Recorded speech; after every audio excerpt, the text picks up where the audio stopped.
Hello लोगोफोर, नोंथांमोनखौ आंनि बे YouTube चेनेलाव बयखौबो बराय हरग्रोनाय जाबाय। लोगोफोर, आसाम पुलिसनि अनलाइन एप्लाइ खालामनाया जाबाय।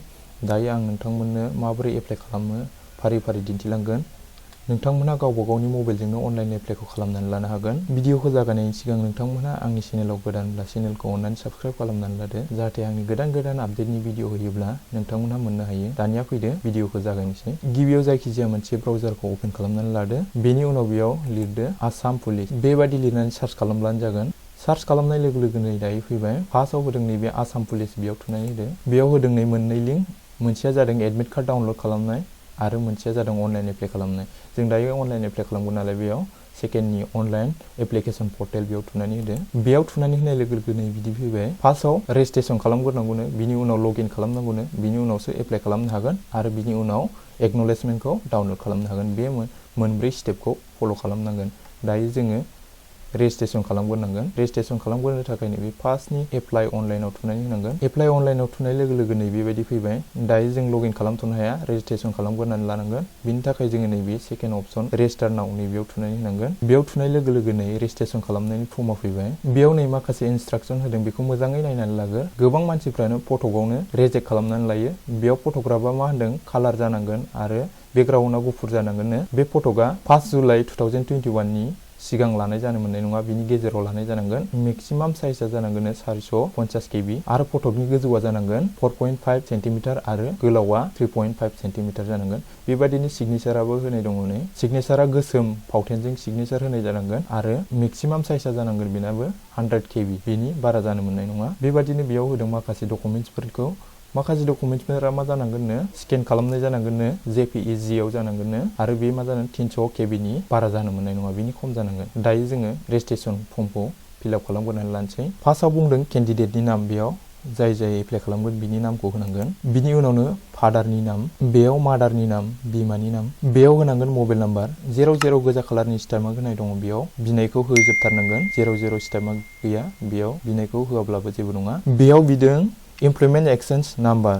जायना बे इमप्लयमेन्ट एक्सचेन्ज नाम्बारा गैया, बे अनलाइन एप्लाइखौ खालामनो हानाय नङा।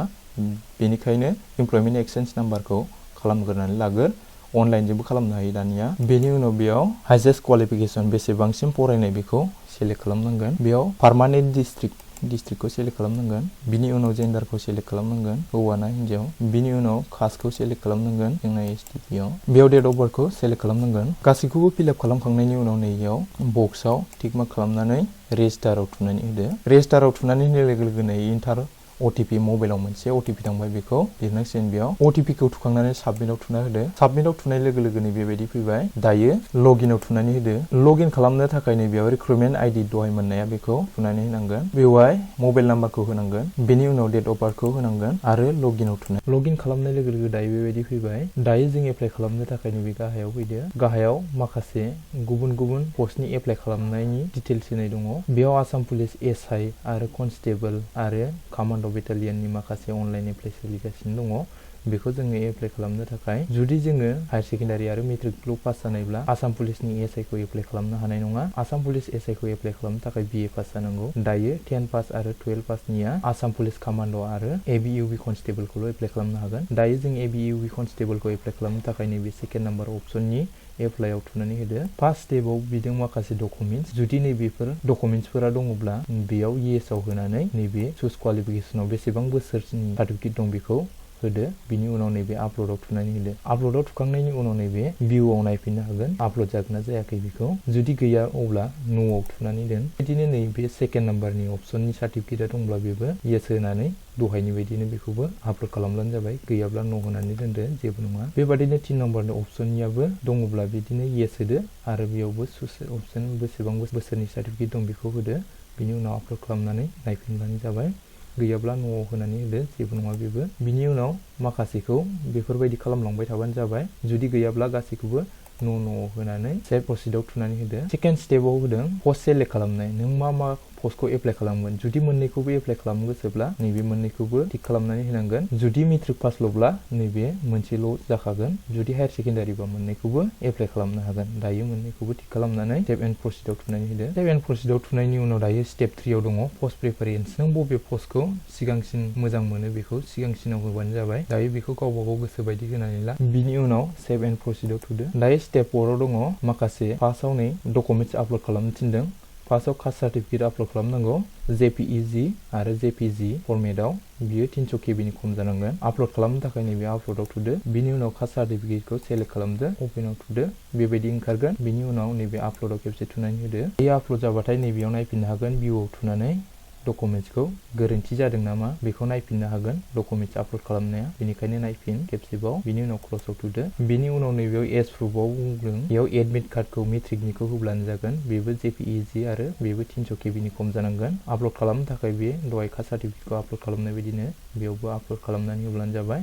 बिनि उनाव बेयाव इमप्लयमेन्ट एक्सचेन्ज सार्टिफिकेटखौ बिदों, बेबो JPEG फरमेटआवनो 300 KB नि खम जानांगोन। आपल'ड खालामनो थाखाय बेखौबो बेबायदिनो आपल'ड खालामलांब्लानो जाबाय।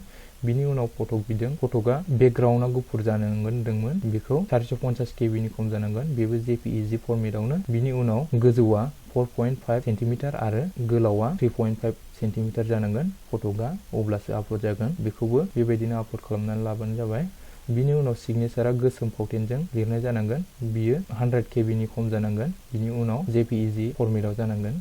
बेखौबो बेबायदि आपल'ड खालामनानै लाबानो जाबाय। गासिबो डकुमेन्ट्सखौ आपल'ड खालामखांनायनि उनाव नैबे भिउसआव खेबसे थुनानै नायफिन गासैखौबो, जाहाथे डकुमेन्ट्सखौ गोरोन्थि आपल'ड खालामफ्लांब्लाबा नैबेयाव चेन्जआव होनानै आपल'ड खालामफिननो हायो रिजेक्ट जायै बायदि। बिनि उनाव नैयाव पार्सनेल इनफरमेसनाव फैदो। पार्सनेल इनफरमेसना माखासेया फैखाजोबदों नै, नेमा, फादार्स नेमाबो फैखादों, मादार्स नेमाबो फैफाखाबाय, इमप्लयमेन्ट एक्सचेन्ज नाम्बाराबो अट'मेटिकलि फैफाखाबाय। बिनि उनाव जेन्डाराबो फैफाखाबाय, कास्टआबो फैखादों, डेट अफ बार्थआबो फैफाखाबाय। बिनि उनाव नैबेयाव नेसनेलिटि बेखौ सेलेक्ट खालामनानै होदो।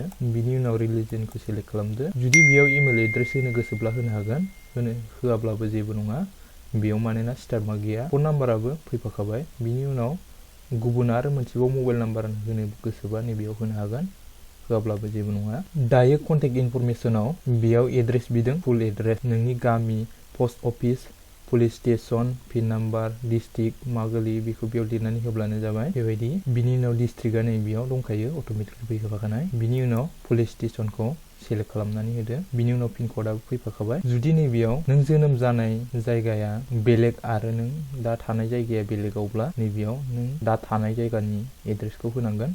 जुदि मोननैबो एखेबा बेयाव टिक मार्क होनानै होबानो जागोन। बिनि उनाव गासैखौबो खेबसे नायफामफिननानै नैबे सेभ एन्ड प्रसिडआव थुनानै होदो। सेभ एन्ड प्रसिडआव थुनायनि उनाव स्टेप 5 आव फैदों दायो इडुकेसननि डिटेल्स। बेयाव फार्स्टआव क्लास 10 नि बर्डखौ सेलेक्ट खालामनानै होनांगोन, मा बर्डनिफ्राय पास जानाय। बिनि उनाव सिमथ' गैया क्लास 10 निया, बेखौ होआब्लाबो जेबो नङा। दायो क्लास 10 खौ बेसेबां मायथाइयाव पास जादोंमोन बेखौ बेयाव होनानै होनांगोन। बिनि उनाव क्लास 10 नि पार्सेन्टेजखौ होनांगोन, बेसे मोन्दोंमोन। बिनि उनाव बेयाव मार्कशिटखौ आपल'ड खालामनांगोन क्लास 10 निखौ। 300 KB नि खम जानांगोन। JPEG आरो PNG फरमेटआव जानांगोन। बिनि उनाव आपल'ड खालामखांनायनि उनाव बेयाव खेबसे नायफामफिनबानो जाबाय गोरोन्थि आपल'ड खालामनाय बायदि। बिनि उनाव हायार सेकेन्डारिनियाबो बेयाव बेखौ बर्डखौ सेलेक्ट खालामनानै होदो। बेयाव साइन्स ना आर्टस ना कमार्स मा स्ट्रिमनिफ्राय पास जानाय बेखौ सेलेक्ट खालामनानै होब्लानो जाबाय। बिनि उनाव बेयाव बेसेबां मायथाइयाव पास जादोंमोन बेखौ होनानै होदो। बिनि उनाव बेसेबां पार्सेन्टेज मोन्दोंमोन बेखौ होदो। बिनि उनाव मार्कशिटखौ आपल'ड खालामदो 12 पासनिखौ JPEG PNG फरमेटआव, बेबो 300 KB नि खम जानांगोन। बिनि उनाव नैबेयाव गोरोन्थि आपल'ड खालामै बायदि खेबसे नायफ्लांफिनबानो जाबाय। गासैखौबो आपल'ड खालामखांनायनि उनाव नैबे सेभ एन्ड प्रिभिउआव थुनानै होदो। दायो बेयाव माबाफोर गोरोन्थि जादों नामा नायफिनदो।